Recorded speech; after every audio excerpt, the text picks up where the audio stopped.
Bismillahirrahmanirrahim. Assalamualaikum warahmatullahi wabarakatuh.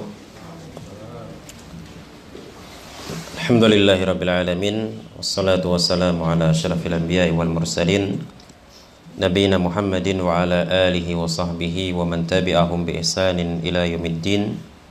Amma ba'd. Pada siang hari ini insyaallah kita lanjutkan kajian kitab Bidayatul Mutafaqih karya Fadilatul Syekh Wahid Ibn Abdissalam Bali hafizahullah ta'ala. Dan ini pertemuan yang keempat. InsyaAllah kita masuk pada bab tayammum. Bab tayammum. Ya, tayammum secara bahasa bermakna al-qasdu atau menuju. Ya, secara bahasa bermakna al-qasdu atau menuju. Ada ungkapan dalam bahasa Arab, ya, tayammama at-tanur ay qasada at-tanur. Tayammama at-tanur yakni qasada at-tanur, seseorang menuju tungku. Tapi orang Arab membahasakan dengan bahasa tayammama.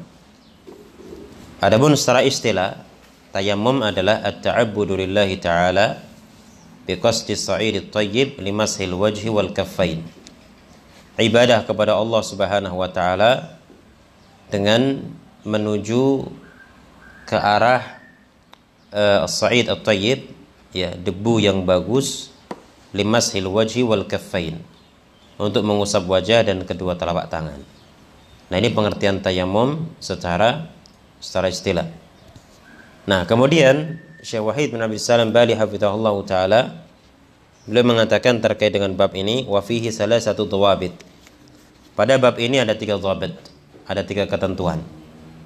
Ya, bab tayammum ada berapa? Ada 3 ketentuan. Al-dhabitul awwalu, ketentuan yang pertama, syurutu sihhatit tayammumi sittatun. Syarat sahnya tayammum itu ada sittah, ada 6. Syarat sahnya tayammum ada 6. Yang pertama, an-niyatu, niat. Kemudian yang kedua, al-islamu, Islam. Kemudian yang ketiga, al-aqlu, berakal. Kemudian yang keempat, at-tamyizu, tamyiz. Ya. Kemudian yang kelima, in'idamul ma'i atau ta'adzur istimalihi. Tidak adanya air atau ada uzur, tidak bisa memanfaatkannya. Yang keenam, ayyakuna bisa'idin tahirin lahu gubar. Menggunakan sa'id yang suci, lahu gubar, yang sa'id tersebut memiliki atau ada debunya. Baik, dari 6 syarat ini kita akan jelaskan jemaah sekalian. Syarat yang pertama, ya, jadi di sini agar supaya tayammum kita itu sah harus memenuhi berapa? 6 syarat.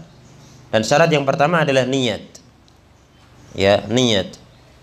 Karena Nabi SAW mengatakan innamal a'malu binniyat. Semata-mata amalan itu harus dengan niat. Kemudian syarat yang kedua, al-Islam. Ya, syarat yang kedua beragama Islam. Dan syarat yang ketiga berakal. Dan syarat yang keempat at-tamyiz. Dan 4 syarat ini merupakan perkara yang selalu menyertai ibadah. Ya, selalu menyertai ibadah. Kalau dikatakan syarat sah ibadah, 4 ini pasti masuk. 4 ini pasti masuk. Kecuali nanti dalam pembahasan haji ada sedikit perbedaan. Baik, kemudian selanjutnya syarat yang kelima, in'idamul ma' atau ta'adzur istimalihi. Tidak adanya air, ini perhatikan, tidak adanya air. Ya, dan ada uzur tidak bisa memanfaatkannya. Nah, kalimat tidak ada air ini jamaah sekalian, maksudnya di sekeliling dia tidak ada air. Ya, sehingga karena tidak ada air, dia bisa untuk bertayammum. Seperti itu. Kemudian apa batasan seseorang dikatakan tidak ada air? Nah, tentu di sini ulama ada beberapa pandangan di kalangan mereka. Cuman yang disampaikan di kalangan ulama Hanabila, batasan tidak ada air di sekitarnya adalah apabila masih dekat. Ya, apabila masih dekat secara adat. Ya, makanya dikatakan bahwa masafah atau jarak dia mencari air kemudian nggak ada air, dan boleh tayamum, itu jaraknya berapa? Berapa kilo jaraknya? Atau kalau dia menempuh perjalanan berapa menit? Nah, ini dikatakan ada perbedaan pandangan di kalangan ulama, akan tetapi menurut ulama Hanabila, ulama Hambali, ya, yatlubu fi ma qaruba minhu adatan. Dia mencari pada lokasi yang secara adat, secara kebiasaan, secara penilaian orang dianggap masih dekat. Ya. Dan ini juga diterangkan oleh Syekh Abdul Aziz bin Baz rahimahullahu taala tentang masalah ini. Ketika beliau ditanya, seseorang dia tidak ada air di sekitarnya. Ya. Tapi dia bisa mendapatkan air pada jarak tempuh sekitar 20 atau 25 menit. Ya. Dan saya mengatakan jarak tempuh segitu itu masih dekat. Ya. Sehingga kalau misalkan dia mendapatkan air sekitar perjalanan 20 menit, 25 menit, maka dia tetap tidak boleh untuk bertayamum. Dia wajib untuk berwudu. Kenapa? Karena tidak masuk di dalam kategori in'idamul ma'. Tidak ada air di sekitarnya. Karena dia masih bisa mencari di sekitarnya dan itu masih dipandang dekat. Jelas ya sampai sini ya? Baik, kemudian selanjutnya au ta'adzur istimalihi, atau ada uzur tidak bisa memanfaatkannya.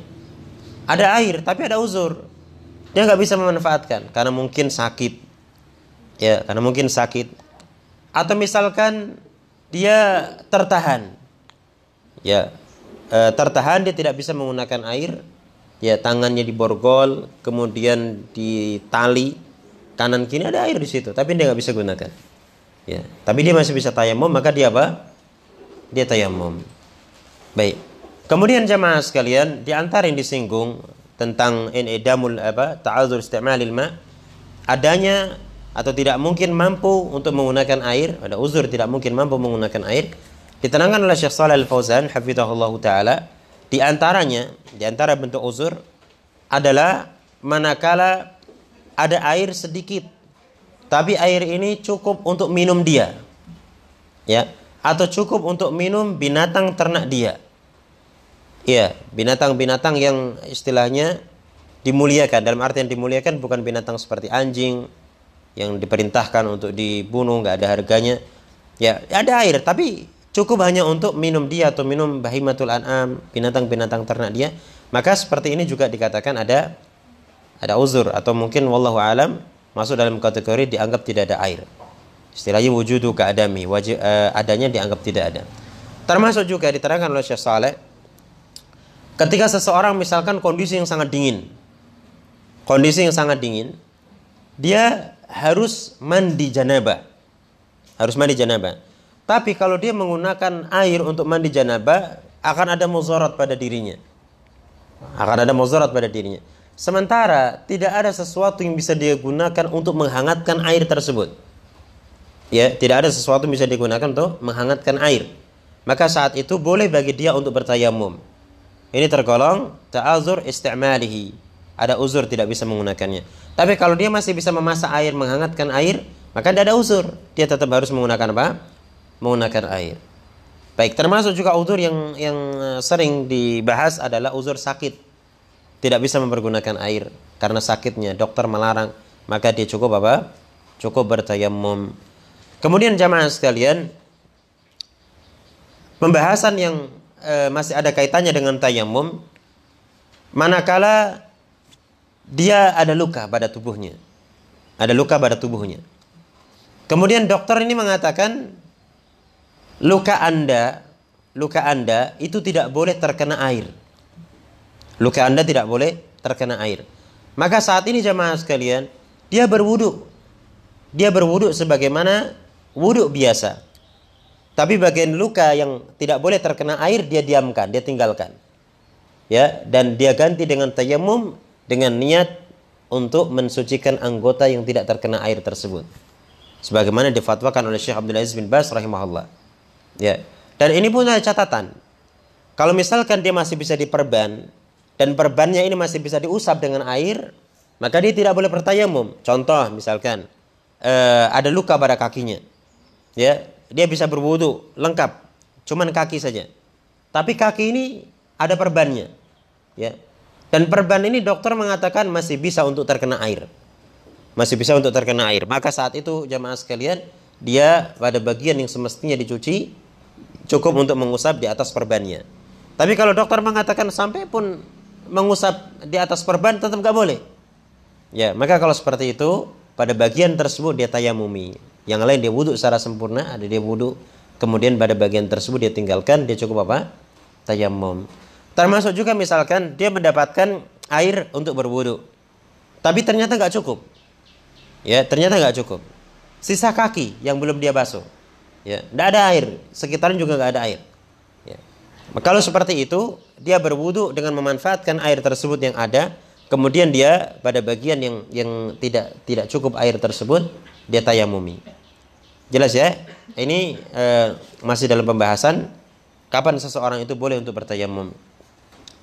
Kemudian selanjutnya, syarat yang terakhir, ayyakuna bi sa'idin tahirin lahu gubar. Tayamum itu menggunakan sa'id yang suci. Sa'id adalah kullu ma ala wajhil ardi. Segala sesuatu yang ada di atas permukaan tanah. Maksudnya komponen dari bumi, ya, atau ya lapisan bumi yang paling atas, memang gitu. Lapisan bumi yang paling atas. Ya. Ketika di situ ada gubar, ada debu, maka itu boleh untuk ditayamumi. Atau boleh seorang bertayamum menggunakan itu. Maka saya di sini mengatakan ayyakuna bisa'idin tahirin lahu gubar. Sa'id adalah kullu ma kana ala wajhil ardi. Segala sesuatu yang ada di atas permukaan tanah, yakni permukaan bumi yang paling luar. Ya. Lahu gubar, yang di situ ada debunya. Ya. Kalau misalkan permukaan bumi yang paling luar, misalkan di wilayah Batang sini adanya tanah seperti ini ya. Tapi di sebagian tempat mungkin kapur, ya kan? Bukan tanah seperti ini, bukan rabuk ya kan? Nggak tahu orang Batak bilang rabuk. Nah, tapi di sebagian tempat kapur, boleh nggak ini tayamum di atas bukit kapur? Boleh, boleh. Kenapa? Karena itu masih tetap sesuatu yang ada di atas permukaan atau permukaan bumi yang paling luar, dan sepanjang di situ ada gubar, ada debu. Oleh karena itulah disebutkan oleh sebagian ahlul ilmi, seandainya seseorang itu berada di sebuah ruangan yang di situ tidak ada debunya, ya. Contohnya misalkan ruangan tersebut muqayyad, ya, huwa muqayyad fiha kulluha seramik, ya, tertutup semuanya pakai keramik atau pakai marmer, ya. Atau misalkan gampangnya yang paling mudah kita pahami ketika di pesawat. Di pesawat itu nggak ada debunya. Kalau kita misalkan tepukkan tangan di mana? Di kursi, kira-kira ada debu yang menempel apa enggak? Enggak ada debu yang menempel, ya kan? Nah, atau di tempat manapun yang di situ ketika dia tempelkan tangannya tidak ada debu yang menempel. Ya. Maka saat ini jamaah sekalian, apakah dia bertayamum? Jawabannya dia tidak bisa bertayamum dengan itu. Kenapa? Karena ketentuan tayamum harus ada debu yang menempel. Ya. Dan terus kalau tidak bisa tayamum, dia pakai air juga nggak bisa, apa yang harus dia lakukan? Ya, jawabannya orang yang semacam ini disebut dengan faqidut tahurain. Orang yang kehilangan dua alat bersuci, air dan juga debu. Nah, kalau faqidut tahurain ini dia sholat sebagaimana keadaan dia, walaupun dia tidak bersuci, tidak masalah. Seperti itu ya. Tentu saja kita mempertimbangkan waktu sholat. Contohnya misalkan dia musafir. Musafir kan dia kan bisa untuk jamak takhir kan. Dia bisa jamak takhir. Dan ada kemungkinan seandainya sampai di bandara dia bisa menjamak. Dia bisa sholat untuk jamak takhir. Beda persoalan kalau misalkan dia menempuh perjalanan. Qadarullah di pesawat itu jam 11 turun di bandara. Itu misalkan ba'dal maghrib. Ya. Ya kan? Nah, dia tidak ada air, nggak ada tayamum, nggak ada debu, maka saat seperti itu dia nggak mungkin saya mau sholat di bandara, habis waktunya, ya habis waktunya, ya sholat zuhur dia nggak dapat, sholat asar nggak dapat. Kalau dia mau dikatakan jamak takhir nggak bisa, karena waktu asar juga hilang. Maka orang semacam ini faqidut tahurain. Atau misalkan dia punya penyakit tertentu, ya pakai air nggak bisa, pakai debu pun dokter mengatakan nggak bisa pak. Anda pakai debu pun juga nggak bisa. Maka seperti itu juga faqidut tahurain. Orang yang kehilangan dua alat bersuci, maka dia sholat sebagaimana keadaan dia tanpa bersuci. Kemudian adzabitus tsani, ketentuan yang kedua. Furudut tayammumi salasatun. Furudut tayammum, hal-hal yang diwajibkan saat tayammum ada 3. Ya, sebagaimana yang pernah kami sampaikan, kata furud dalam pembahasan wudu itu gabungan dari kata arkan dan wajibat. Ya, ini istilah di madhab Hambali, arkan dan wajibat. Ya, jadinya furud. Intinya sesuatu yang harus dilakukan, kalau tidak dilakukan nggak sah. Gitu ya. Nah, furudut tayammum salasa. Furud tayammum, ya, atau mungkin kita terjemahkan lebih familiar, kewajiban tayammum ada 3. Yang pertama, mashul wajhi, mengusap wajah. Mengusap wajah. Kemudian yang kedua, mashul yadaini ila rusgain, mengusap tangan sampai 2 pergelangan. Ya. Kemudian yang ketiga, al-muwalah, bersambung. Al-muwalatu, bersambung. Baik. Pertama, mashul wajhi, mengusap wajah. Berdasarkan firman Allah Ta'ala, famsahu biwujuhikum wa aidikum, dan usaplah wajah-wajah kalian dan tangan-tangan kalian minhu, ya, menggunakan debu tersebut. Ya. Maka jamaah sekalian, yang pertama diusap adalah wajah. Ya. Kemudian tangan. Kenapa tangan itu sampai pergelangan tangan saja? Ya. Nggak sampai mirfak, nggak sampai sini. Karena ada orang Indonesia kan sebut tangan kan ini kan. Ya, tapi dalam bahasa syariat, tangan itu hanya dari ujung jari sampai pergelangan. Itu bahasa syariat seperti itu. Kalau syariat menyebutkan kata tangan secara mutlak, maka artinya ujung jari sampai pergelangan tangan. Beda apabila diberikan taqyid, ya, diberi batasan di dalam memahami kata tangan. Seperti misalkan dalam Al-Quran, Allah Azza wa Jalla mengatakan, faghsilu ya ayyuhalladzina amanu idza qumtum ilas sholati faghsilu wujuhakum wa aydiyakum ilal marafiq, dan basuhlah tangan-tangan kalian sampai siku-siku. Maka baru, ya, kata tangan ini ditakyid pemahamannya. yakni diberi batasan di dalam memahami kata tangan, dikatakan sampai siku-siku, maka barulah sampai siku-siku. Tapi kalau disebutkan tangan saja, maka hanya sampai pergelangan tangan. Sebagaimana disebutkan di dalam Al-Quran tentang orang yang mencuri, wasariqu wasariqatu faqta'u aydiyahuma. Pencuri laki-laki dan perempuan, potonglah tangan-tangan keduanya. Maksudnya sampai pergelangan tangan. Kalau begitu jamaah sekalian, tayamum itu pertama ya adalah dengan menepukkan tangan ke bagian yang memiliki debu, entah tanah langsung atau tembok misalkan. Nah, kemudian apabila debu itu banyak, dia bisa kebaskan atau dia bisa tiup kalau banyak, ya. Baru setelah itu dia apa? Usap wajah. Setelah usap wajah, dia usap tangan. Ya, tangan yang dimaksudkan diusap adalah tangan bagian punggung. Telapak tangan maksudnya bagian punggung. Ya, jadi ini kan kanan ya, ini kiri dulu. Maksudnya kanan dulu ya. Ini sudah. Ya, begini gini.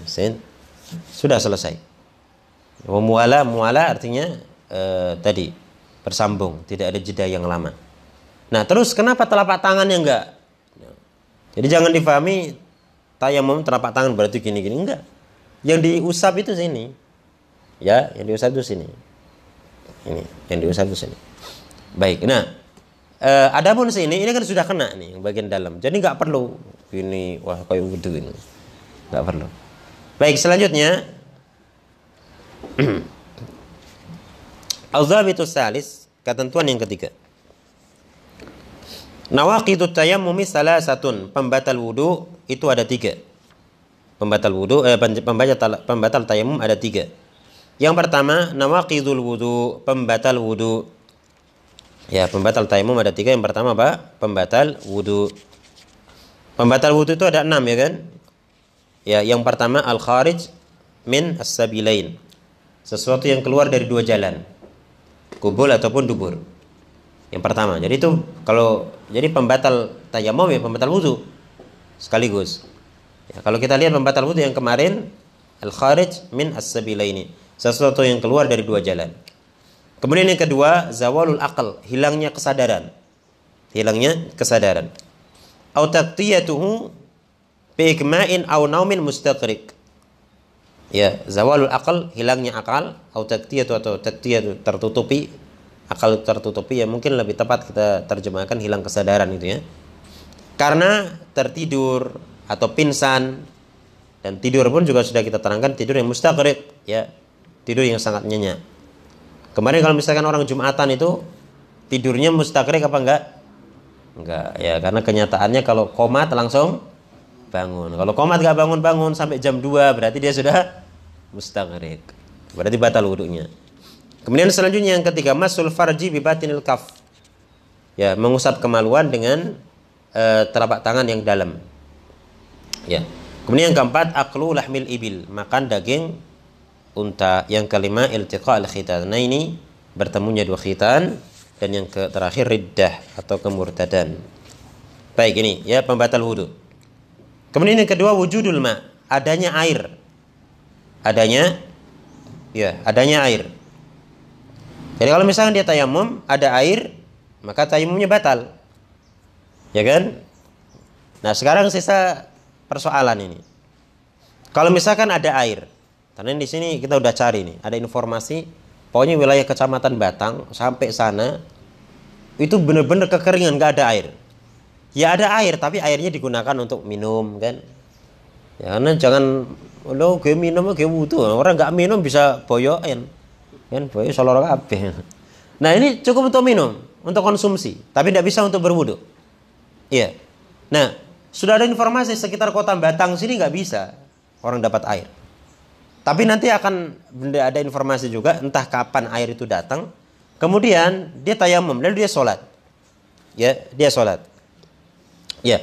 Nah, tatkala dia sholat, kemudian ternyata datang dari BNPB ya, apa itu yang bencana itu, bawa mobil, tangki.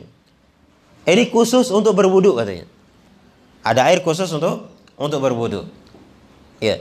Nah, sementara dia sedang sholat. Apakah sholatnya batal ataukah sholatnya tidak batal? Ini ada dua pendapat di kalangan ulama. Ada yang mengatakan sholatnya batal. Ada yang mengatakan sholatnya batal. Jadi dia harus membatalkan sholatnya. Ya. Dan ada yang mengatakan sholatnya tidak batal. Kenapa? Karena dia sudah melakukan sesuatu yang diwajibkan. Saat dia tidak mendapatkan air, kemudian dia apa? Dia melaksanakan sholat dengan hal itu. Kemudian apabila dia sudah selesai sholat, kemudian selesai sholat, tiba-tiba muncul mobil membawa air dipakai untuk berwudu. Ya, apakah dia mengulangi sholatnya apa tidak? Ya, maka jawabannya jemaah sekalian, dia tidak mengulangi sholatnya. Ya, dan inilah yang sunnah. Kalau dia mengulangi sholatnya justru menyelisih sunnah. Ya, dasarnya adalah karena tatkala ada kasus semacam itu, ada dua orang sahabat. Yang satu karena dia mendapatkan air pada dia udah sholat, dia mengulang sholatnya. Ya. Kemudian yang satu dia tidak mengulang sholatnya. Dikabarkan sampai kepada Nabi SAW, Nabi berkata kepada orang yang tidak mengulang sholat, asabat kesunnah. Ya, kau telah sesuai dengan sunnah. Ya. Sementara bagi orang yang mengulang sholat, Nabi mengatakan, kau mendapatkan pahala dua. Kau mendapatkan pahala, laka ajran. Kau mendapatkan dua pahala. Ya, kenapa dua pahala? Karena satu dia melakukan sholat pertama, yang kedua sholat yang kedua. Ya, cuman kalau ada orang mengatakan, oh saya ingin dua pahala, ini justru menyelisih sunnah. Kenapa? Kasusnya berbeda dengan dua sahabat itu. Ya, dua sahabat itu nggak tahu apa yang harus dia lakukan kalau ketemu air setelah dia sholat. Ya, yang satu berijtihad. Ya, ijtihadnya yang satu dia mengulang sholat, yang satu mengatakan tidak. Sampai kepada Nabi, ternyata Nabi mengatakan seperti itu. Wallahu a'lamu bissawab. Kemudian selanjutnya jamaah sekalian,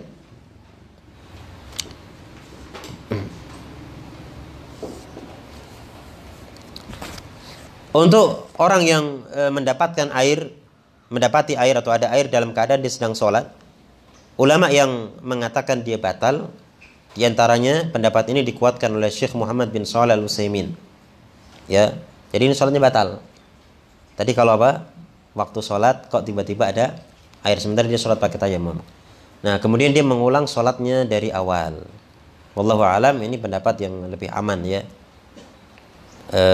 Kenapa? Karena keumuman hadis Nabi sallallahu alaihi wasallam, as-sa'idut thayyib tahurul muslim.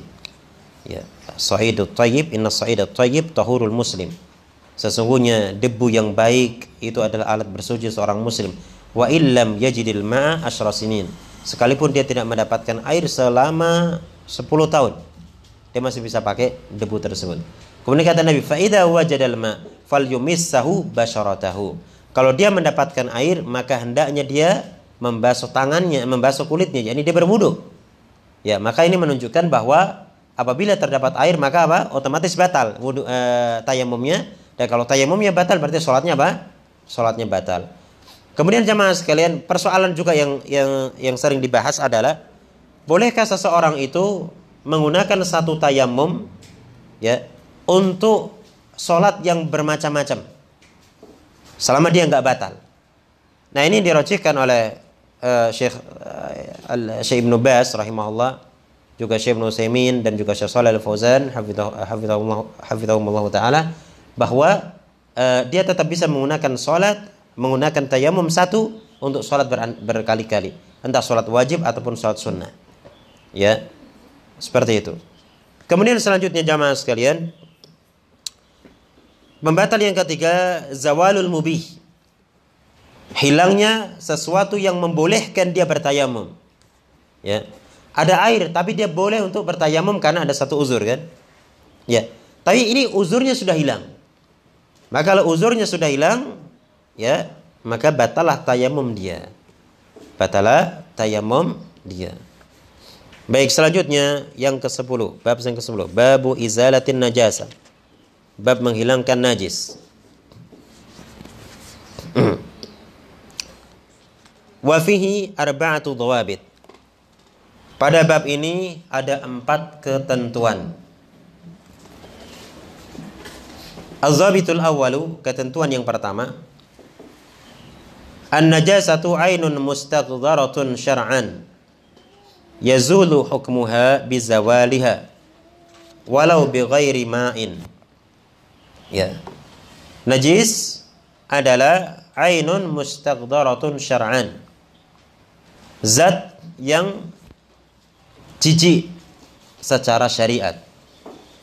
Zat yang jijik secara syariat. Yazulu hukmuha, hukumnya hilang, ya, bizawaliha, dengan sebab hilangnya zat tersebut. Hukumnya hilang dengan sebab hilangnya zat tersebut. Walau bi ghairi ma'in, walaupun hilangnya itu bukan dengan sebab air. Jelas? Nah, ini namanya, atau ini pengertian najis. Ucapan ainun mustaqdaratun syar'an, zat yang jijik secara syariat, ya, ini mengeluarkan zat-zat yang kita anggap jijik tapi secara syariat tidak dianggap najis. Artinya sesuatu yang dianggap najis tidak mesti dikatakan, sesuatu yang dianggap jijik tidak mesti dikatakan najis. Ya, sesuatu yang jijik kemudian dikatakan najis, ya, itu yang berhak untuk menentukannya adalah syariat. Seperti itu. Makanya Al-Imam Muhammad bin Ali Asy-Syaukani rahimahullah dalam kitab Ad-Durrul Bahiyah fil Masail al-Fiqhiyah, beliau mengatakan bahwa al-aslu fil asya' tahir. Hukum asal segala sesuatu adalah suci. Ya. Kecuali datang dalil yang menyatakan itu najis. Dalil yang kuat yang mengatakan itu najis. Jadi segala hukum asalnya segala sesuatu itu suci. Ya, tidak najis kecuali ada dalil yang menunjukkan itu najis. Baik, jamaah sekalian. Kemudian saya mengatakan al-dhabitus tsani, ketentuan yang kedua. Ya.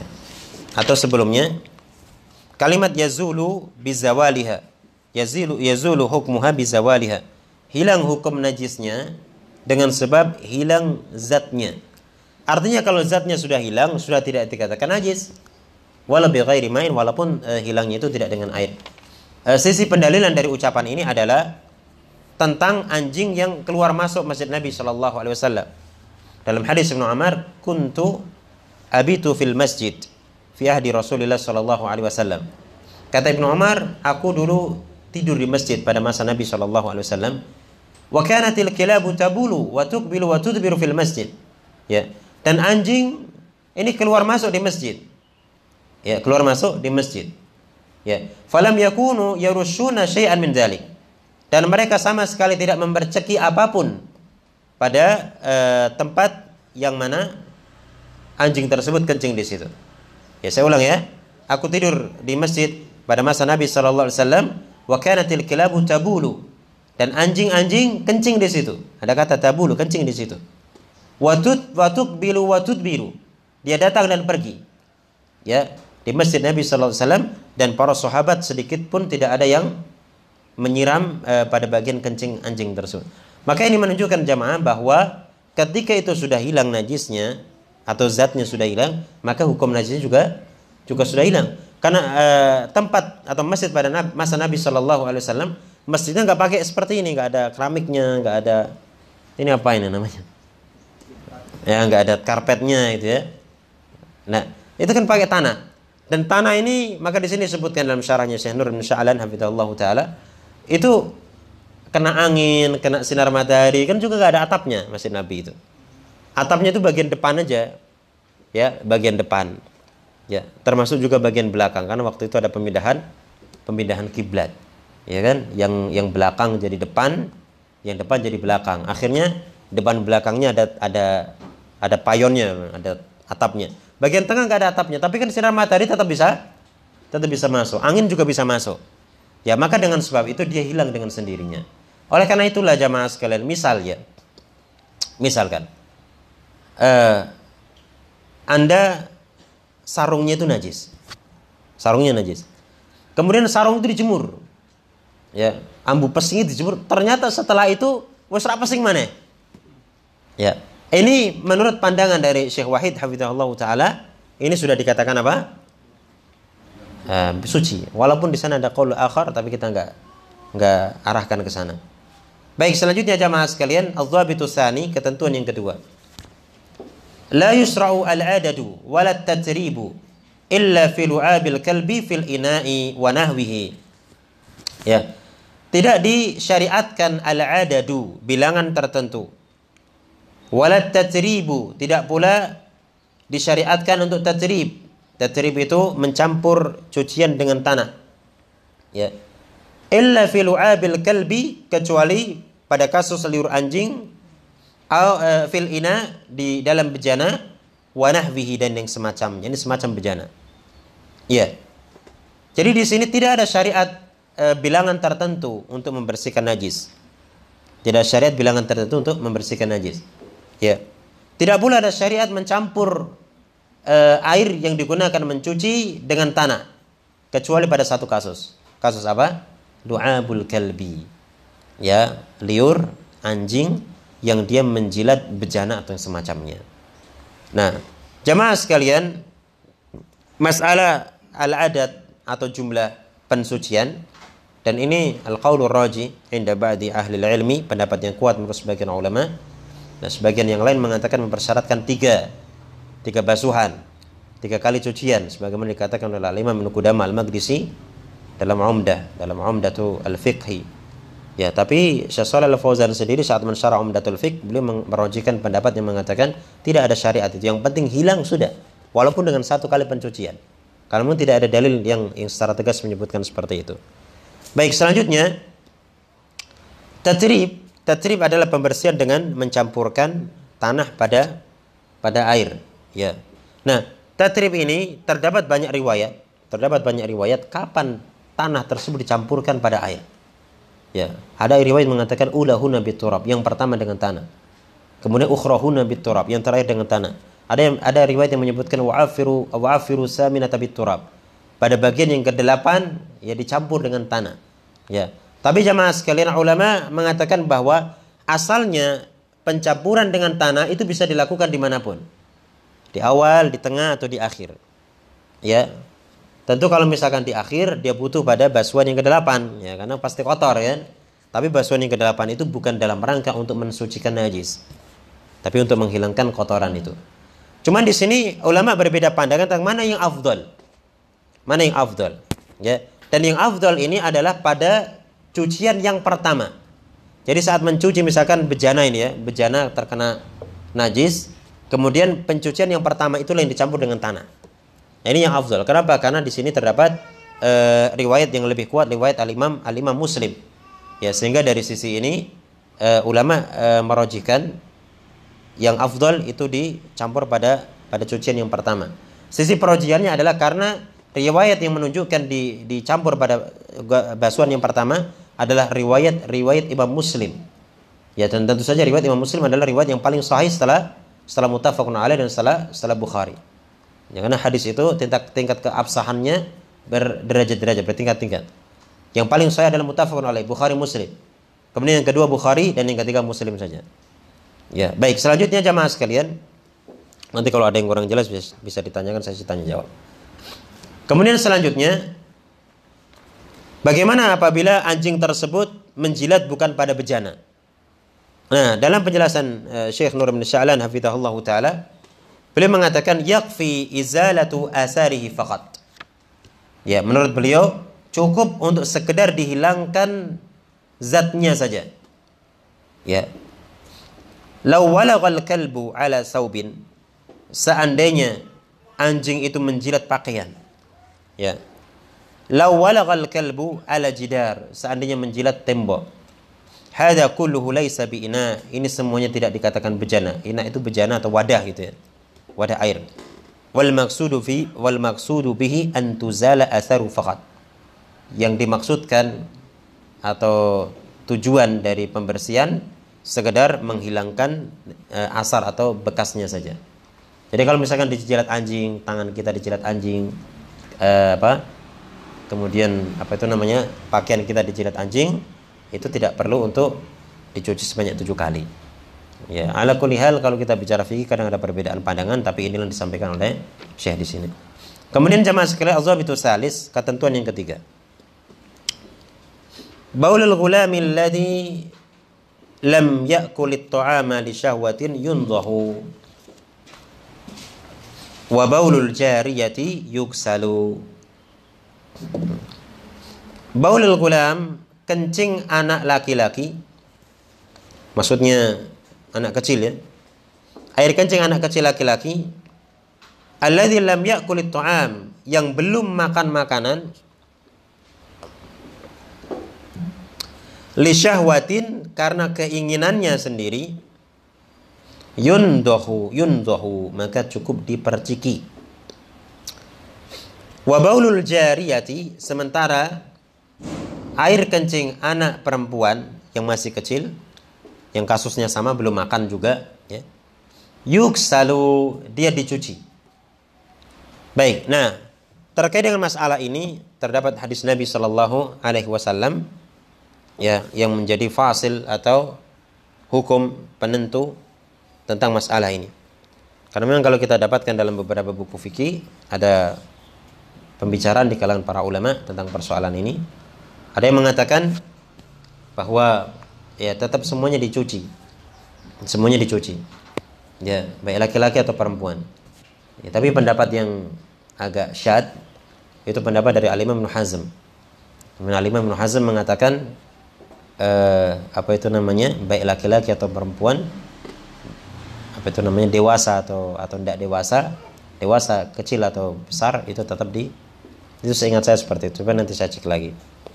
Ya, tapi kita jelaskan ini jamaah. Anak kecil laki-laki yang belum makan makanan karena syahwat. Maksudnya karena syahwat, karena keinginan dia. Ya. Makanya di sini sebagian ulama membahasakan anak kecil laki-laki yang dia hanya memiliki makanan pokok berupa ASI. Ya, anak kecil laki-laki yang makanan pokoknya hanya berupa ASI. Gak masalah dia makan roti, dia makan susu formula misalkan, tapi itu bukan makanan pokok dia. Ya, kita bisa tahu ya, anak itu dia makanan pokoknya ASI atau sudah nggak ASI, ya kita sudah tahu itu. Ya misalkan dia punya, jangan difahami, oh berarti nek wis mangan roti mari, hukumnya wis beda, enggak. Yang penting yang menjadi barometer atau ukuran adalah ini menjadi makanan pokok dia apa enggak. Kalau roti mari itu sudah jadi makanan pokok dia, ya nyebut merek saya itu. Bubur lah misalkan ya, bubur sudah jadi makanan pokok dia, berarti sudah nggak berlaku hukum ini, ya seperti itu. Tapi kalau makanan pokoknya masih berupa ASI, itu cuma pendamping saja, maka masih berlaku hukum ini. Baik, kemudian jamaah sekalian, jadi kalau anak perempuan, anak laki-laki yang dia hanya memiliki makanan pokok berupa ASI, dia cukup diperciki. Kalimat yundahu atau diperciki itu jangan difahami diperciki itu artinya diciprati. Nah ini kesalahan ini. Ya, diciprati itu kesalahan. Ya, ini misalkan ngompol, kemudian ambil air, ciprat. Kayak dukun aja. Dukun nyipratinya. Tapi yang dimaksudkan yundahu adalah mengalirkan air banyak-banyak di atas najis tersebut. Dan tetap najis dia jemaah, tetap najis. Cuma najisnya mukhaffafah, diringankan. Makanya Syekh Shalih Al-Fauzan hafizahullah taala dalam Syarah Umdatul Fiqh beliau mengatakan diguyurkan air banyak-banyak. Ya, bukan diperciki. Itu salah paham. Karena berpaku pada terjemahan. Oh, air kencing bayi perempuan diperciki. Diperciki kan artinya diciprati. Baik. Nah, bedanya yunzah dengan yuksal. Kalau yunzah tadi ya dialiri air banyak-banyak, kalau yuksal itu dicuci. Dicuci itu dikasih air kemudian diperas, itu namanya dicuci. Baik, dari sini jamaah sekalian. Ya, saya lanjutkan dulu. Al-Zabitur Rabi, ketentuan yang keempat. Al-istihalatu mutahhiratun. Al-istihala. Istihala ini mutahhirah, mensucikan. Apa itu istihala? Istihala itu di sini dikatakan at-tahawul atau berubah atau berpindah. Ya. At-tahawul min hay'atin ila hay'atin. Ya, yuhawwilu hukma syai'. Ya. Perubahan dari satu keadaan atau satu bentuk perubahan dari satu bentuk ke bentuk yang lainnya, yuhawwilu hukma syai', merubah hukum sesuatu. Ya, ini namanya istihala. Jadi berubah dari satu bentuk ke bentuk yang lainnya. Satu contoh istihala itu jamaah sekalian. Jenengan tahu alat apa itu namanya? Piur. Apa itu kok piur? Jadi air itu air comberan jamaah. Air comberan. Kemudian pakai alat itu tiba-tiba keluar airnya air putih. Air bening. Pernah ya lihat iklan itu? Pernah ya? Nah, itu apa itu alatnya namanya itu? Nah, hah? Nah, benar tuh namanya piur. Nah, ini namanya istihala. Ya, ini berubah dari air yang keruh, air yang kotor, ke air yang bening. Bahkan ketika ditaruh di laboratorium, zat-zat yang terkandung itu sudah berubah semua. Ya, sudah nggak ada bakteri, sudah nggak ada apa. Itu namanya apa? Istihala. Dan istihala itu menjadi alat pensuci. Jelas ya? Istihala menjadi alat apa? Alat pensuci. Jadi kalau ada satu najis, dia najis, kemudian dia sudah berubah bentuknya, 180 derajat berubah, maka ini menjadikan apa? Dia sudah tidak najis lagi. Baik jamaah sekalian, di antara yang dijadikan dalil adalah tentang khamar tutakhadhu khallan. Khamar yang dibuat dirubah menjadi cuka. Saya ulang, khamar dirubah menjadi cuka. Jadi zaman dahulu karena masih sangat tradisional, itu ada khamar, minuman keras ya. Karena khamar terdahulu mungkin terbuat dari anggur atau yang lainnya. Nah, khamar ini jamaah sekalian, pada masa atau pada fase dia khamar ya, nanti pada fase berikutnya dia bisa menjadi cuka. Dia bisa menjadi apa? Cuka. Dan saat dia menjadi cuka, itu hukumnya halal. Jelas sampai sini? Ya, saat dia khamar, ini misalnya khamar nih. Khamar. Didiamkan. Ya, anggur diproses jadi khamar nih. Didiamkan. Ternyata saat didiamkan, nggak sengaja. Karena kalau sengaja nggak boleh, hukumnya nggak boleh. Kita sengaja membuat cuka dari khamar. Sengaja memang itu nggak boleh. Ya, tapi kalau misalkan dia khamar zaman dahulu, tentu kalau sekarang nggak bisa. Ya, orang beli minuman keras ben gue jadi cuka. Ya, kayak bakso misalkan, nggak bisa. Kalau zaman dahulu bisa prosesnya. Nah, ini jemaah sekalian, ketika seperti itu ternyata tiba-tiba dia menjadi cuka, maka hukumnya halal. Padahal khamar apa? Haram. Maka ini menunjukkan bahwa istihala, perpindahan dari satu zat kepada zat lain, memberikan hukum yang berbeda. Maka ketika ada satu najis dia berpindah, berubah hayatnya, berubah bentuknya kepada bentuk yang lainnya, maka hukumnya juga berubah. Nah, kemudian jamaah sekalian, tidak disinggung di dalam syarah kitab ini, najis itu ada dua macam atau ada tiga macam. Yang pertama, najis ma'nawiyah. Najis ma'nawiyah adalah perbuatan syirik, perbuatan maksiat. Itu najis ma'nawiyah. Sebagaimana Allah mengatakan innamal musyrikuna najasun. Semata-mata orang-orang musyrikin adalah najis ma'nawiyah. Karena perbuatan dia yang syirik kepada Allah Subhanahu wa taala, kafir kepada Allah Subhanahu wa taala. Ini najis ma'nawiyah. Kemudian yang kedua namanya najis ainiyah.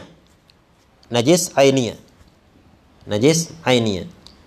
Ya, najis ainiyah itu apa? Najis ainiyah itu adalah benda yang memang dari sononya disebut najis.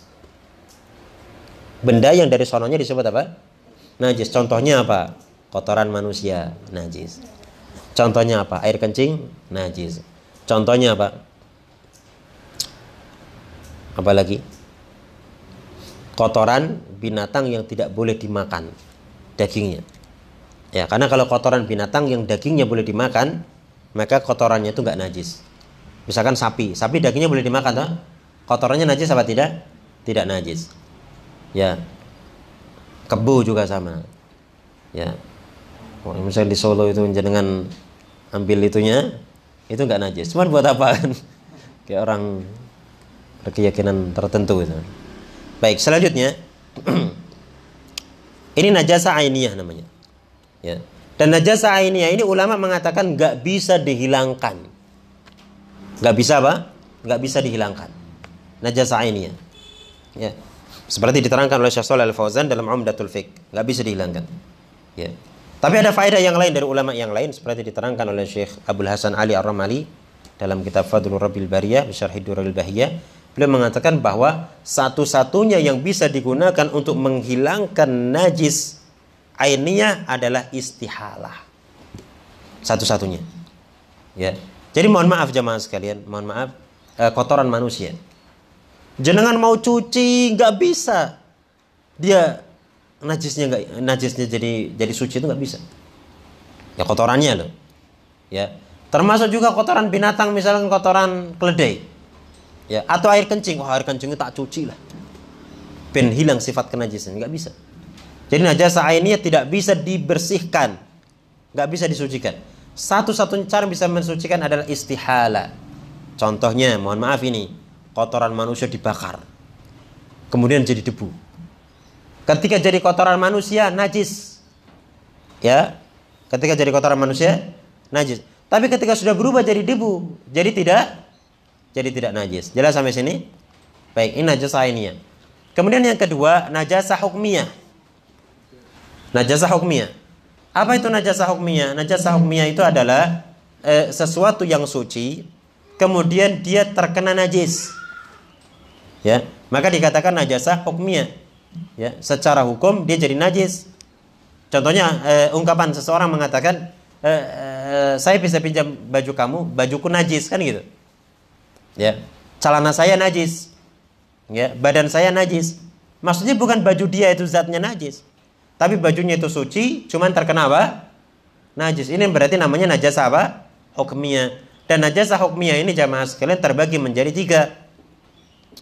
Yang pertama, najasa mughalladah. Najis yang berat. Ya.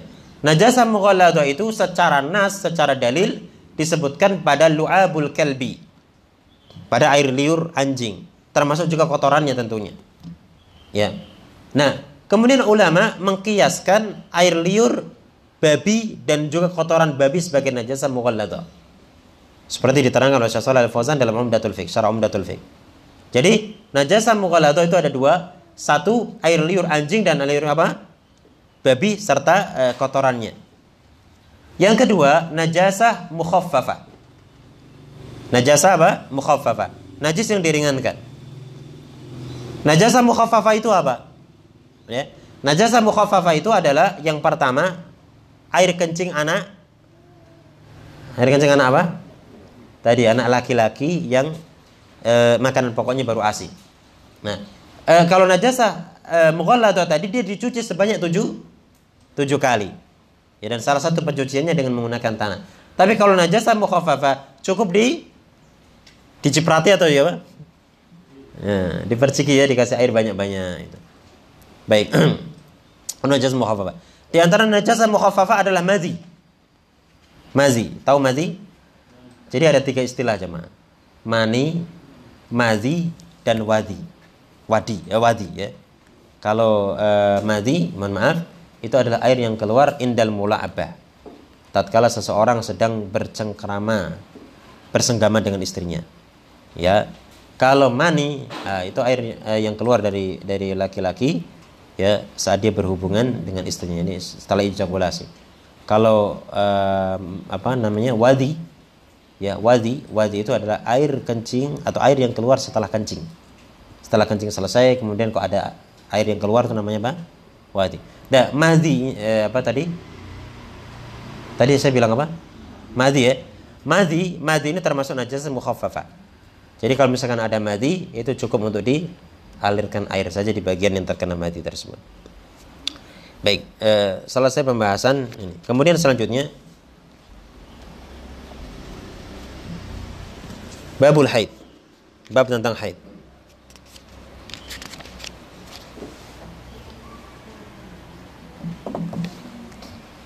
Takliran sebentar. Bab haid ini panjang, Pak.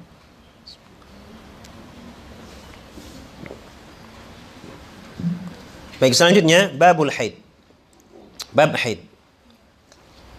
Al-haid fil lugha, haid secara bahasa as-sayalan. As-sayalan, sesuatu yang mengalir. Ya. Adapun secara istilah dima'un tabi'iyyatun tusibul mar'ata fi ayamin ma'lumatin idza balagat. Nah, ini pengertian darah haid. Ya, dima'un tabi'iyyatun, darah alami. Darah apa? Darah alami. Tusibul mar'ata, yang mengenai wanita atau yang menimpa wanita, fi ayamin ma'lumatin, pada waktu-waktu yang sudah diketahui, idza balagat, apabila dia sudah balik. Ya. Jadi haid adalah sesuatu yang mengalir. Dan ini merupakan darah tabi'iyah, darah alami. Ya, darah alami, bukan darah penyakit itu. Darah normal. Ya. Syekh Shalih Al-Fauzan hafizahullah taala dalam Mulakhasul Fiqh Al-Mulakhasul Fiqhi, beliau mengatakan bahwa ketika seorang wanita itu sedang dalam keadaan tidak hamil, ya, maka darah tersebut ya menjadi darah haid. Darah kotor menjadi darah haid. Nah, tatkala dia hamil, maka darah itu menjadi nutrisi bagi anaknya yang ada di janin yang ada di kandungan. Nah, tatkala dia keluar, anaknya sudah keluar, maka dia menjadi ASI. Ya, Masya Allah, jemaah sekalian. Kotor, kemudian kalau ada anaknya jadi nutrisi di dalam tubuh, di dalam perut, kemudian kalau sudah keluar jadi ASI. Ya, kemudian selanjutnya jemaah sekalian, maka kata Syekh Shalih Al-Fauzan, sangat jarang sekali orang hamil itu haid. Kenapa? Karena zat yang akan menjadi darah itu enggak jadi darah, tapi jadi nutrisi. Demikian pula orang yang menyusui, zat yang biasanya jadi darah menjadi apa? Menjadi ASI. Selanjutnya, wa fihi salasatu dhawabit. Pada bab ini ada 3 ketentuan. Az-zabitul awwalu, ketentuan yang pertama, ad-dima'ul kharijatu minal mar'ati salasatun. Darah yang keluar dari, kemaluan seorang wanita ada 3. Yang pertama, haidun, darah haid. Ya, darah haid. Kemudian yang kedua, nifasun, darah nifas. Yang ketiga, istihadhatun, darah istihadhah. Ya, darah haid tadi sudah disebutkan pengertiannya.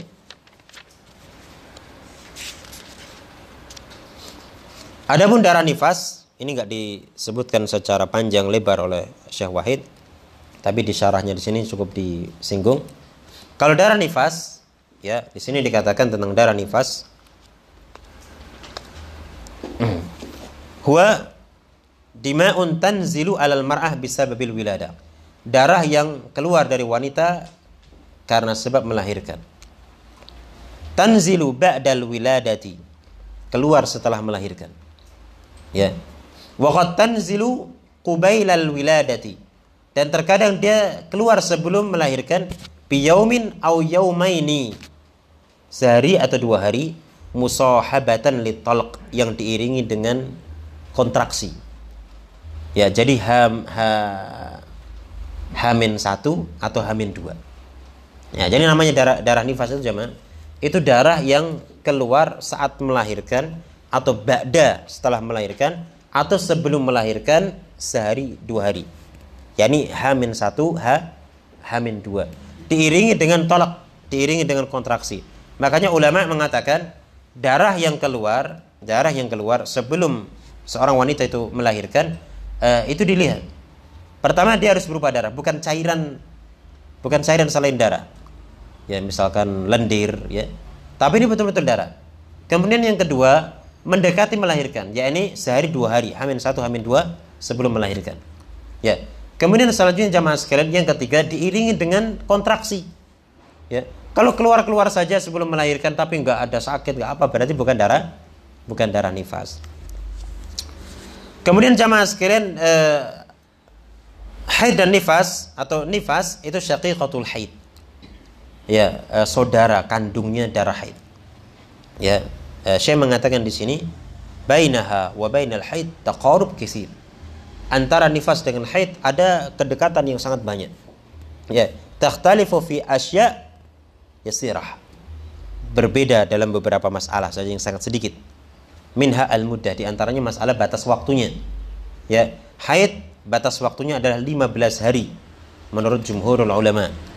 Ya, sementara untuk nifas batas waktunya adalah 40 hari menurut jumhurul ulama alias mayoritas ulama. Ya. Adapun istihadha adalah istimraru nuzulid dam, ya, wajarayanuhu fi ghairi awanihi. Keluarnya darah atau mengalirnya darah pada selain waktu-waktu yang biasa. Contohnya misalkan dia biasa haid dari tanggal 1 sampai tanggal 7. Kok ternyata darahnya masih ngalir terus. Maka darah yang mengalir terus namanya apa? Istihadha.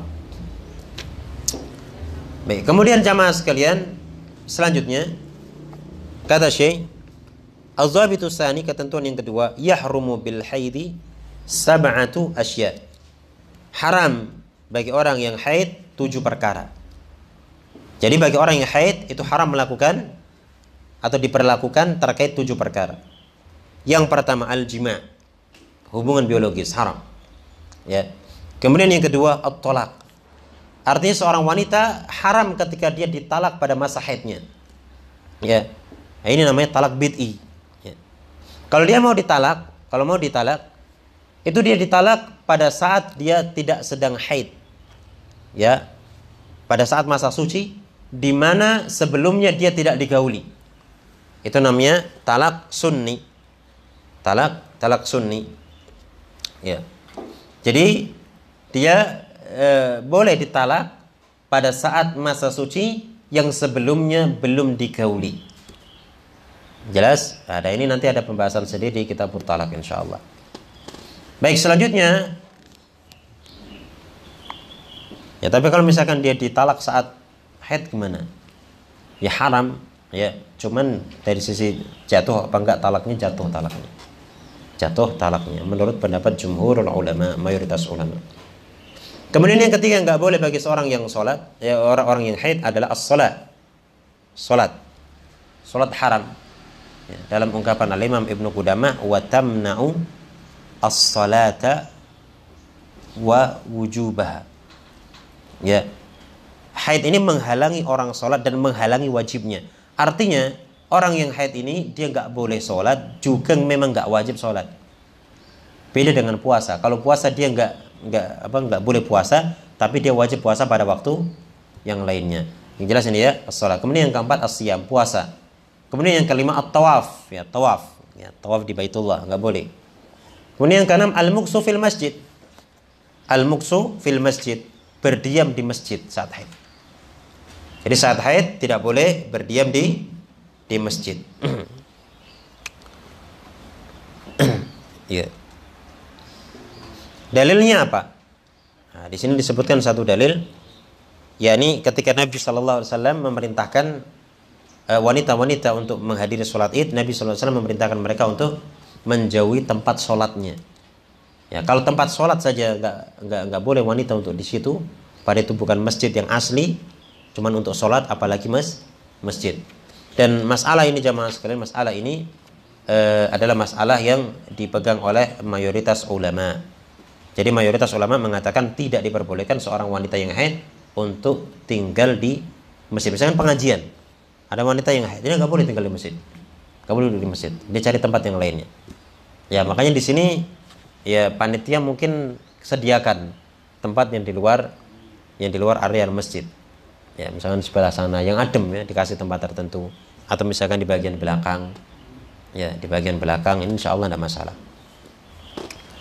Ya betul memang ada ulama yang memperbolehkan, ya, seperti Syekh Albani. Seingat saya Syekh Albani termasuk yang membolehkan. Tapi mayoritas ulama mengatakan nggak boleh. Termasuk juga seingat saya Syekh Utsaimin juga nggak boleh. Syekh Shalal Al-Fauzan juga nggak boleh. Seingat saya. Wallahu a'lam. Kemudian selanjutnya mashul mushaf, menyentuh mushaf. Ya wanita yang haid nggak boleh dia menyentuh mushaf. Ya. Nah di sini saya mengatakan, Syekh Nur Musya'lan, mashul mushaf yahrumu 'alal muhdis hadatan asghar. Ya, mengusap mushaf ini haram bagi orang yang berhadas dengan hadas asghar. Wa kadzalika yahrumu 'alal mar'ah al-haid. Demikian pula haram bagi wanita yang haid, sawa'un kanat turidu al-muraja'ah, sama saja dia menginginkan muraja'ah atau yang lainnya, fala an tuqalliba bihailin, maka dia boleh untuk membolak-balik dengan menggunakan hail atau penghalang, mungkin sarung tangan, ya. Atau taqra' min hifdhiha, atau dia membaca dari hafalannya. Ya, nah ini masalah yang dikuatkan oleh pensyarah di sini. Dia seorang wanita yang haid boleh membaca Al-Qur'an dari hafalannya. Yang nggak boleh apa? Yang nggak boleh menyentuh mushaf kecuali pakai hail. Ya, nah masalah haid ini dia membaca Al-Qur'an. Nah, ini masalah yang di sana ada qaul atau pendapat yang lain. Tapi di sini yang dikuatkan oleh pensyarah kitab ini. Al-Zabitus Salis, ketentuan yang ketiga. Yubahu ba'dan qita'i al-haidi wa qabla al-iktisal salasatu asya. Ya. Diperbolehkan 3 perkara setelah haidnya selesai dan sebelum mandi. Artinya, saya ulang, setelah haidnya selesai dan sebelum mandi, dia diperbolehkan 3 hal. Dia diperbolehkan 3 hal. Baik, sebelum ini jamaah sekalian, kapan seseorang atau seorang wanita itu dia dikatakan darahnya berhenti? Ya, dia dikatakan berhenti dari haidnya dengan salah satu dari 2 tanda. Ya, yang pertama dia melihat cairan putih. Ya, dia melihat apa? Cairan putih yang keluar dari kemaluannya. Maka ketika keluar cairan putih, maka ini menandakan dia sudah selesai haidnya. Ya. Seandainya setelah itu ada warna coklat, ada warna kuning yang keluar, tidak dianggap haid. Sebagaimana hadis Aisyah. Ya. Nah, kemudian cara yang kedua adalah dengan, memasukkan kapas. Ya. Atau misalkan sekarang pakai cotton bud, ya, atau misalkan pakai kain, dimasukkan ke kemaluannya, kemudian dilihat. Ya, kalau itu kering, ya sama seperti sedia kala misalkan cotton bud yang warnanya warna cotton bud, ya maka berarti dia sudah apa? Sudah selesai haidnya. Tapi kalau masih ada warna tidak kering, ya masih basah, berarti masih keluar darahnya. Ya, maka kalau misalkan masih keluar darahnya, cuci. Kalau nanti dicek lagi ternyata kok sudah bersih, berarti darahnya sudah atau haidnya sudah selesai. Ya, baik seperti itu. 3 perkara itu apa? Yang pertama as-siyam, puasa. Dalam artian misalkan begini. Pada waktu 10 menit sebelum subuh darahnya berhenti. Ya, darahnya berhenti. Nah, kemudian kalau dia mandi dia nggak sahur. Wah, ini dia makan sahur. Baru dia mandi setelah adzan subuh. Boleh apa tidak? Boleh. Karena tadi diperbolehkan bagi seorang wanita yang selesai haid namun belum mandi 3 perkara. 1, puasa. Kemudian yang kedua, at-tolak, ya ditalak. Jadi misalkan suaminya udah nggak sabar nih, ya ditalak, tinteni urung atus, masa urung atus, ora peduli. Wah, ini ditalak. Jatuh apa enggak? Jatuh dan enggak masalah, ini termasuk dari talak sunni. Kalau tadi walaupun jatuh, talak bid'i kalau masih haid. Kemudian selanjutnya al-muksu fil masjid biwudu. Berdiam diri di masjid tapi dengan wudu. Berdiam diri di masjid tapi dengan apa? Dengan wudu, walaupun dia belum mandi. Baik. Nah, jamaah sekalian, ada beberapa masalah terkait dengan masalah ini. Di antaranya yang pertama, apabila seorang wanita itu haid, dia haid pada waktu asar. Haid pada waktu asar, selesai haid pada waktu asar. Haid pada waktu asar, selesai haid pada waktu asar. Nah, saat selesai haid pada waktu asar, jamaah sekalian, dia apa itu namanya? Wajib untuk sholat zuhur dan sholat asar waktu itu. Ya, sebagaimana diterangkan oleh Syekhul Islam Ibnu Taimiyah rahimahullah. Jadi dia wajib sholat zuhur dan sholat asar. Demikian pula apabila dia selesai haid pada waktu sebelum subuh. Ya, maka dia wajib untuk sholat maghrib dan sholat isya. Kalau dia selesai haid setelah subuh, wajib sholat subuh apa enggak? Tidak.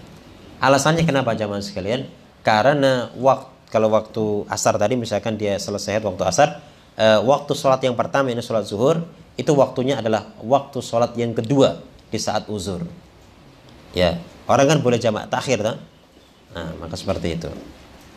Baik, nah kemudian juga ada satu faedah. Ketika seorang wanita dia mengetahui bahwa sebentar lagi haid, sebentar lagi itu sudah ada tanda-tandanya, paling 1 jam lagi haid. Ya. Kemudian masuk waktu zuhur. Ya. Dan sholat ini jamaah sekalian termasuk dari wajib muwassa. Wajib yang diberikan kelapangan, keluasan waktu pelaksanaannya. Bisa di depan, di tengah, di akhir. Pokoknya waktu pelaksanaannya itu luas. Ya. Karena pelaksanaannya luas, dia bisa digunakan untuk ibadah yang lainnya juga. Artinya ibadah yang sejenis yang lainnya. Misalnya sholat zuhur kan dari mulai misalkan jam 11:30 sampai jam 3 kan luas itu, waktunya kan lama ya. Namanya ini wajib yang muwassa. Nah, wajib muwassa itu nggak masalah, orang nggak sholat di awal nggak masalah, tapi dia niat untuk sholat nanti ya, sholat nanti di tengah atau di akhir. Tapi jamaah sekalian, khusus bagi wanita atau bagi orang secara umum, kondisi dia berpikir bahwa nanti kalau saya tidak lakukan di awal, saya tidak akan bisa melakukannya. Jelas sampai sini? Jadi misalkan gini, kalau orang normal, orang biasa, dia punya sangkaan kuat mau tak lakukan di akhir waktu, dan dia masih mampu untuk melakukannya. Ya. Tapi kalau ada sangkaan kuat, dia nggak akan bisa melakukan di akhir waktu. Nggak akan bisa melakukan di akhir waktu. Maka kewajiban ini menjadi kewajiban yang mudhayyaq, kewajiban yang harus langsung dilakukan saat kewajiban itu datang. Jelas sampai sini? Nah, dan wanita ini jamaah sekalian, wanita ini tatkala dia mengetahui, oh habis ini saya keluar darah haid. Ya, suaminya ini lagi jalan-jalan misalnya, lagi jalan-jalan. Suaminya bilang, "Dek, engkau tak sholat engkau, Dek." Lah istrinya, "Wah iki harap haid ya, Mas." Wes engkau wae kewajiban muwassa. Ya, artinya kewajiban yang luas pelaksanaannya, suwi waktu nentai. Ya. Kemudian ternyata istrinya haid. Ayo Dek sholat, "Mas, aku wajib boleh haid." Lah kapan haidnya? Ya paling kayak 20 menit yang lalu. Ya, maka jamaah sekalian, orang semacam ini, wanita semacam ini dia salah. Dia salah, dan sebagian ulama mengatakan dia mengqadha. Dia harus mengqadhanya. Kenapa? Karena di saat dia mendapatkan waktu, dia masih dalam keadaan suci.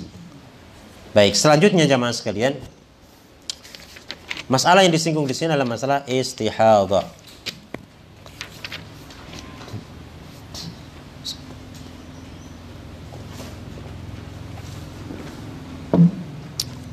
wanita yang mengalami istihadhah atau pendarahan, ya keluar darah terus menerus, itu tidak luput dari 3 keadaan.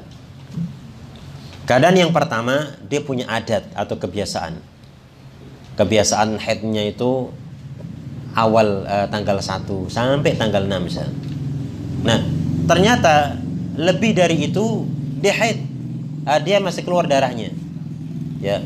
Maka dia beramal berdasarkan kebiasaannya. Yang setelah itu dia tidak dianggap haid, dianggap istihadhah. Ya.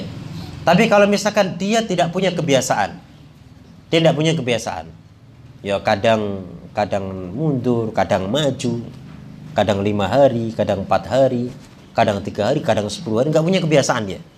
Ya, jumlahnya tidak jelas, nggak jelas gitu. Kemudian datang perginya juga nggak jelas. Ya. Tapi biasanya orang semacam ini dia bisa tamyiz bisa membedakan darahnya. Ya, artinya jamaah darahnya itu terbedakan. Kalau membedakan darah kan bisa dipelajari ya. Artinya darahnya itu dibedakan. Ya, darahnya itu kadang dia itu keluar hitam warna darah haid. Karena darah haid itu satu hitam atau enggak coklat. Kemudian yang kedua baunya enggak enak. Kemudian yang ketiga mengental. Ya, darahnya seperti itu.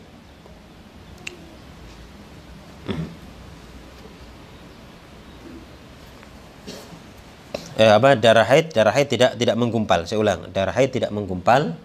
Kemudian dia kental, tebal gitu ya, darah haid. Kemudian dia hitam, ya, dan baunya nggak enak, gitu. Kalau istihadhah itu darah normalnya manusia keluar darah, ya. Makanya kalau darah itu kental apa enggak? Enggak, atau darah itu nggak kental.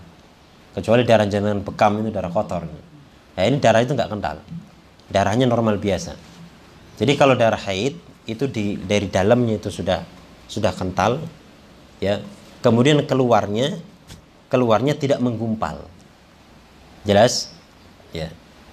Kemudian kalau darah istihadhah dari dalamnya itu cair, keluarnya baru menggumpal, karena seperti darah umumnya.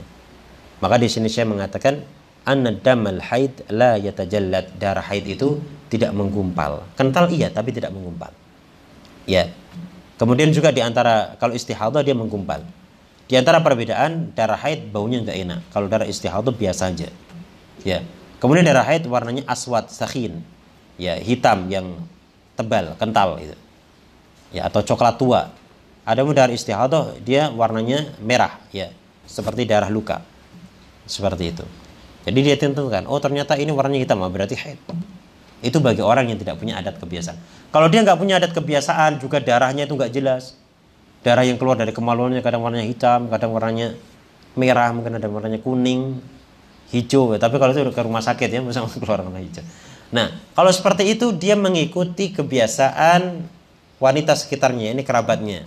Sittata ayyam wa sab'ata ayyam, 7 atau 6 hari. Kemudian jamaah sekalian, masalah haid ini ada pembahasan yang cukup detail. Yang pertama, batas minimal haid. Semoga nanti dengan ini bisa ditentukan sendiri, jadi nggak tanya kalau ada problem. Batas minimal haid. Dalam kitab Umdatul Fiqh, wa aqallu al-haid atau wa aqallu muddatil haid yaumun wa lailah. Batas minimal haid adalah sehari semalam, 24 jam. Artinya, apabila seorang wanita darahnya keluar kurang dari 24 jam, maka tidak haid. Darahnya namanya damul fasad, darah yang rusak. Ya. Dan diketahui ya, namanya darah terhenti itu tadi sudah saya sampaikan, tandanya adalah apa? Ya, darahnya nggak keluar. Ya, kalau haid kan ada tanda khusus itu kan.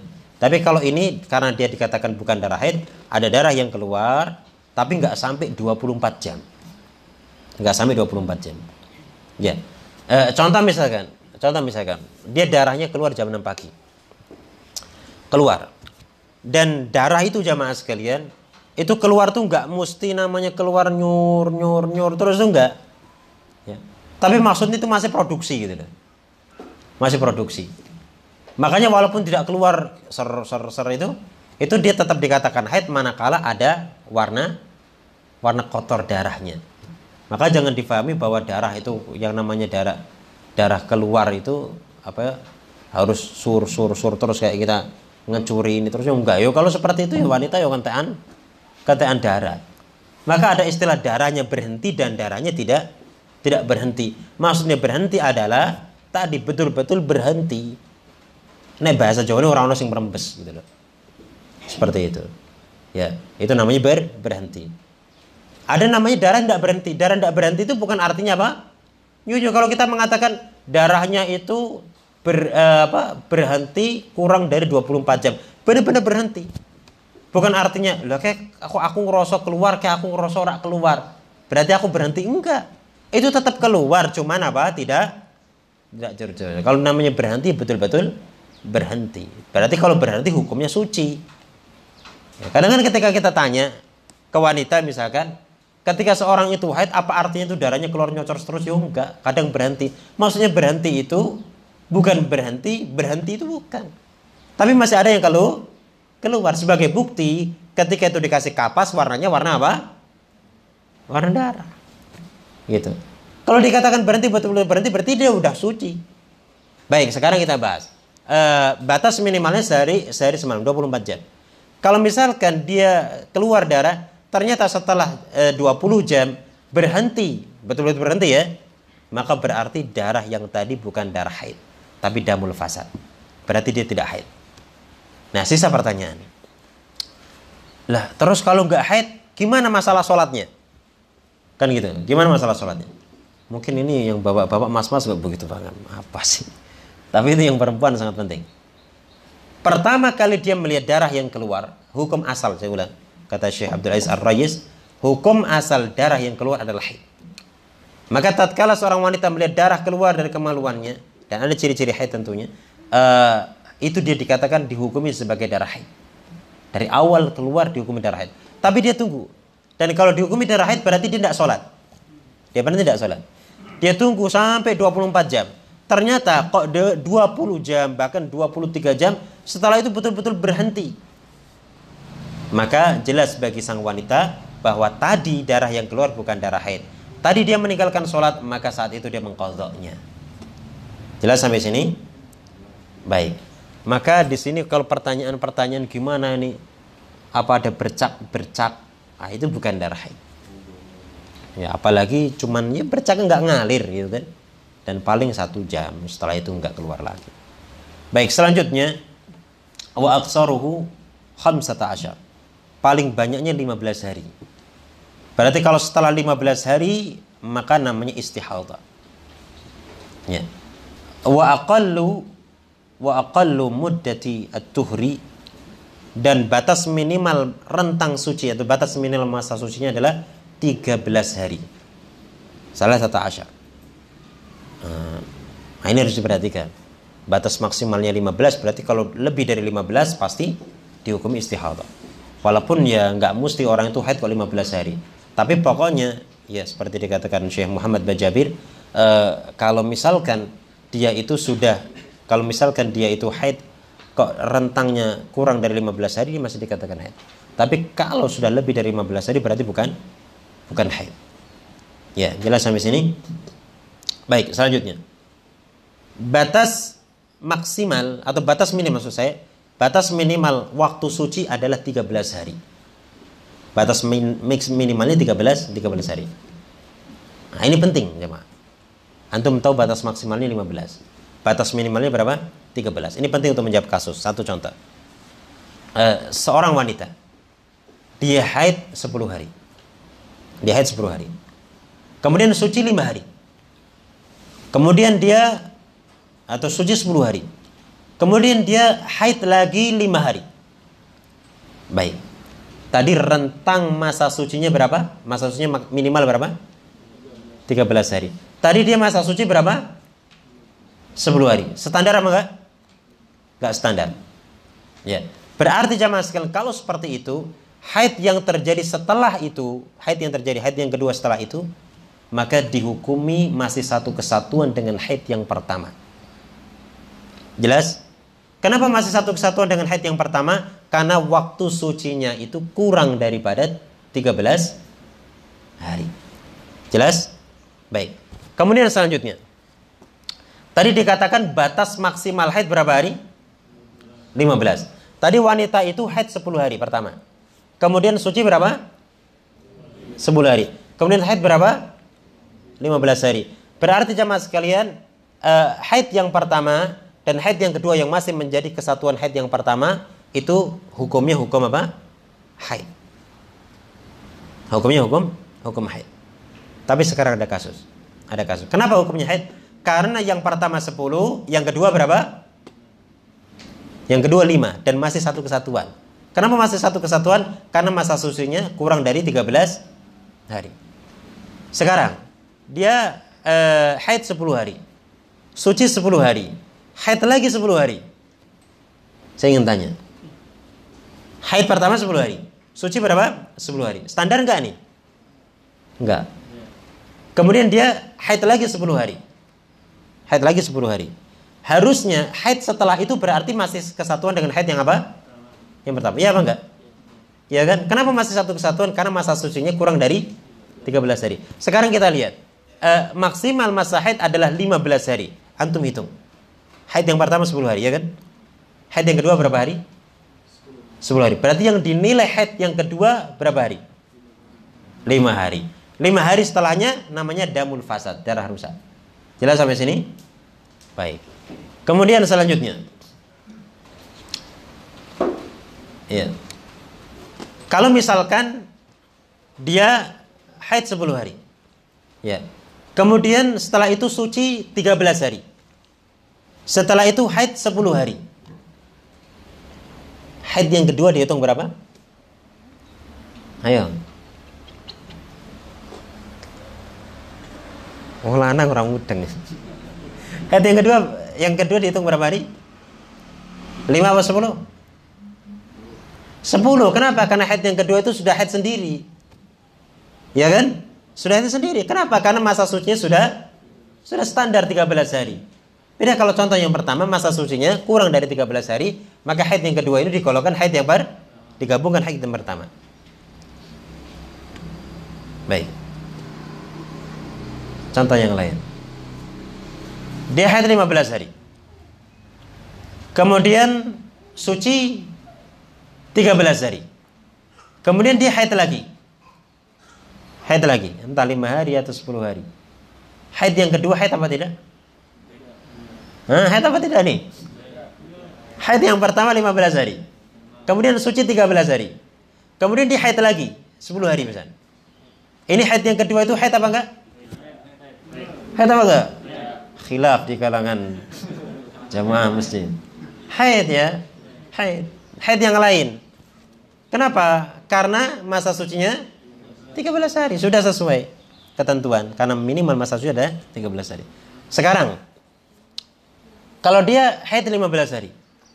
Kemudian masa suci 10 hari. Ya. Kemudian dia setelah itu keluar darah lagi 5 hari. Darah yang kedua itu haid apa enggak? Haid apa enggak? Bukan. Kenapa? Karena kalau harusnya dia digabungkan haid yang pertama. Karena masa sucinya enggak sampai 13 hari.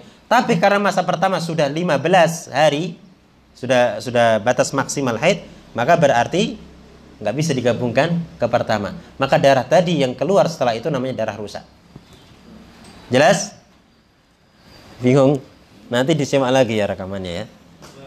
Wallahu a'lamu bissawab. Pembahasan haid saya kira cukup. Hari ini ditanyakan monggo.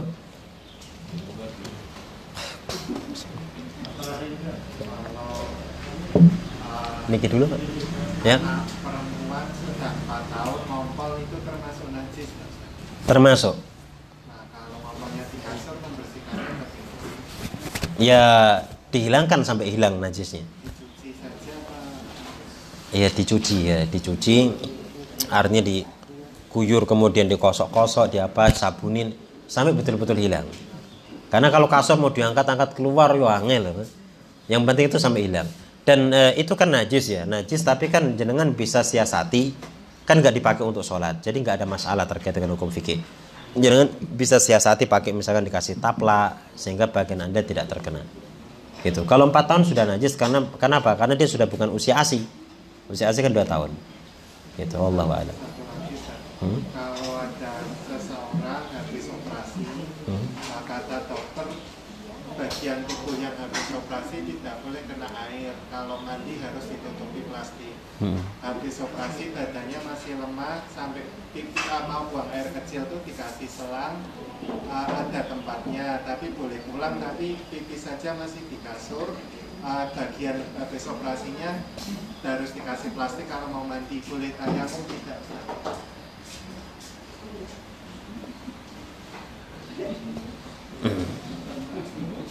Bagian operasinya harus dikasih plastik. Jadi dokter bilang tidak boleh kena air. Kalau mau mandi harus kasih plastik biar tidak langsung kena air. Dan badannya juga masih lemah. Buang air kecilnya tuh masih pakai selang di salorke sama kantong. Berarti nggak bisa mandi? Nggak bisa mandi ya? Bisa-bisanya cuma dilapis. Ya, kalau dia nggak bisa mandi, maka dia semuanya nggak bisa dimandikan, nggak bisa ya. Dokter melarang ya. Boleh kalau yang selain bagian operasi, yang operasinya ditutup, Ustaz, dari kavisnya sampai sini. Kalau yang muka itu boleh dilapis pakai air, pakai masker kecil itu. Tapi kalau yang bagian operasi nggak boleh. Ya, kaidah tadi, kalau misalkan dia itu bagian tertentu nggak boleh, maka bagian tertentu itu kan masih bisa diusap, bagian atasnya misalkan tuh sudah bisa diusap. Tapi kalau misalkan kok memang nggak bisa sama sekali bagian perbannya, saya agak kurang begitu mantap tentang masalah dikasih plastik, perbannya berupa plastik, apakah sama disebut sebagai perban? di perban, tapi maksudnya kalau mau mandi dikasih plastik. Oke, ya wallahu alam, saya nggak begitu tergambar. Maksudnya begini, kan di kalangan ulama itu kan membahas tentang perban itu kalau dia nggak boleh untuk dikasih air, diusap, itu nanti bagian itu yang ditayamumi, gitu loh mas. Ya bagian itu yang ditayamumi. Jadi yang lain itu tetap mandi toh. Ya, emangnya diusahakan jangan junub itu. Wanita atau orang? Oh wanita ya, haid juga ya. Jadi kalau misalkan dia harus mandi haid, dia mandi. Ini kaitannya dengan tayamum. Hah? Jadi Iya, sebabnya apa dia tayamum? kan misalnya Wudu. misalnya wanita habis operasi, ini bukan haid Ustaz. Ya. Habis operasi lutut. Nah, lutut bekas operasinya itu kan kata dokter masih diperban, tidak. Kalau mandi harus dikasih plastik biar tidak kena air. Ya berarti ini kan kasusnya ada bagian tertentu yang tidak boleh terkena air, ya kan? Bahkan diusap juga nggak boleh. Kalau kena air nggak boleh sama sekali. Nggak boleh sama sekali. Berarti kalau nggak boleh sama sekali, seperti fatwa Syekh bin Baz tadi, pada bagian tersebut ditayamumi. Artinya bukan dioles-oles debu itu enggak. Tapi ketika misalkan dia wudhu ya, dia wudhu sempurna, selesai, kemudian bagian ini nggak usah diusap, nggak usah digebyur apalagi, tapi cukup kita bertayamum, diniatkan untuk yang itunya, seperti itu. Berarti kalau misalnya dia kondisi kan habis operasi masih lemah, masih di kasur, buang air kecil pun di sama pakai selang lah itu. Wudhunya apa normal harus 3 kali. Maksudnya yang nggak boleh yang nggak boleh ditayamum kan cuma yang sebagian bekas operasi. Dia diwudukan oleh anaknya yang bisa mewudukan. Normal 3 kali. Ya sekali aja, kasihan 3 kali. Berarti cukup sekali. Cukup sekali gitu. Dikasih air wudhu sedikit, yang penting sudah sah sekali nggak masalah. Bagian itu nanti cukup Anda tayamum. Dan tayamumnya itu nunggu kering. Ya, maksudnya nunggu kering gini loh. Misalkan ini kita wudhu ya, ada bagian yang kita nggak boleh kena air ya kan, harus tayamum. Jangan wudhu wis rampung terus bu, iki bu debune bu. Kemudian tangannya teles, diwenekke ya wes. Ini namanya maskeran tanah. Jadi nunggu kering ya, nunggu kering baru setelah itu dia tayamum. Gitu. Wallahu a'lam. Telepon tadi?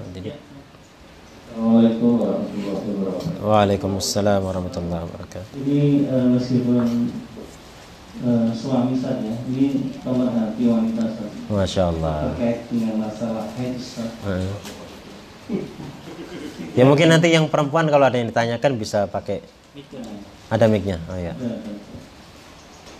Yang ingin saya tanyakan, apakah kita suami itu diperbolehkan mendatangi istri ketika dia sedang haid? Saya ulangi ya. Apakah suami diperbolehkan mendatangi istri ketika dia sedang haid? Terima kasih. Maksudnya mendatangi itu tanda tanya saja. Tanda kutip maksud saya.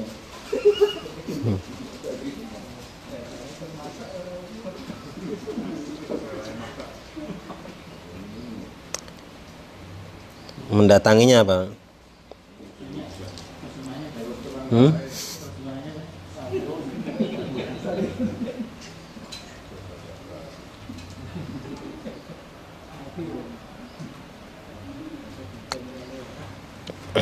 Iya. Jadi yang dimaksud mendatangi, kalau mungkin maksudnya itu bersenggama, ya. Mohon maaf ini, yang mencium, ini jomblo-jomblo ditahan dulu. Ya, Nabi Shallallahu Alaihi Wasallam ini yang jadi tumpuan yang dirajihkan oleh ulama. Hadis yang mengatakan isna'u kulla syai'in illa nikah. Ya, lakukanlah segala sesuatu kecuali nikah. Kecuali nikah itu kecuali jima. Jadi mau apapun terkait dengan wanita yang haid boleh kecuali jima. Ya, tapi kalau mau amannya ma fauqal izar, yang di atas izar. Ya, di atas izar itu di atas bagian pakaian bawah itu. Jadi dari pusar, dada, atas itu amannya situ. Gitu ya. Ini saya isyarat-isyarat aja lah, kasihan. Monggo yang lain? Monggo ada yang lain? Kalau nggak ada saya tutup nih. Ya. Mengenai tadi Ustaz yang batasan masjid itu bagaimana Ustaz? Jadi mana yang bisa disebut masjid, mana yang enggak? Nanti kan juga bisa berpengaruh ketika qadarullah ada masjid yang berdekatan dengan kuburan. Nah, itu apakah kuburan itu nanti termasuk bagian dari masjid sehingga nggak boleh sholat di situ atau seperti apa? Allahu a'lam. Itu disebut dengan mulhaqatul masajid itu ya. Hal-hal yang mengikuti masjid atau teras-teras masjid. Nah, dan ini juga masih ada kaitannya dengan pembahasan i'tikaf. Ya, yang saya fahami, wallahu a'lam, saya fahami bagian dikatakan masjid apabila itu menyatu dengan masjid dan berada di dalam atau menyatu dengan tempat sholat dengan masjid, baik menyatu dengan atap ataukah menyatu dengan pagar keliling. Jadi misalkan masjid ini ya, misalkan ini masjidnya kan ini, kan? Kemudian masih ada pagar kelilingnya atau dikelilingi dengan pagar keliling. Kalau misalkan masjid yang lebih agak nganulah, dibangun agak terarsitektur ya. Jadi ada masjid, kemudian depannya itu ada teras. Nah, ada terasnya. Ada kanopinya, gitu kan. Terus itu dikelilingi dengan pagar masjid. Maka itu masih area masjid. Ya, wallahu alam, sehingga orang itu bisa untuk keluar masuk di situ ketika i'tikaf. Termasuk ketika misalkan ada bangunan atau ada kuburan di area masjid itu. Ya, maka kalau seperti itu kita hindari. Gitu ya. Wallahu a'lam bishawab. Ini misalkan saya nggak nyebut mereknya. Antum kalau misalkan ini datang ke timur, ada masjid gede, kemudian di situ ada kuburan di areanya. Nah, itu sebaiknya jangan sholat di situ. Nah, tapi kalau kuburannya di luar dinding, di luar pagar, monggo. Gitu. Namun kalau misalkan kok di depan, dan ini kita nggak berbicara masalah area masjid ya, di depan masjid atau di sebelah baratnya masjid kemudian ada kuburan, satu dinding saja, itu sebagian ulama masih memperbolehkan. Gitu. Karena memang wallahu alam kasusnya tidak di dalam areal masjid. Allahu alam. Ada yang lain? Cukup ya? Baik, kebenaran semua dari Allah, kesalahan dari saya pribadi dan juga dari syaitan. Mohon maaf atas segala kekurangan dan juga kata-kata yang kurang berkenan. Kita tutup dengan doa kafaratul majlis. Subhanakallahumma wa bihamdika asyhadu an la ilaha illa anta astaghfiruka wa atubu ilaik. Assalamualaikum warahmatullahi wabarakatuh.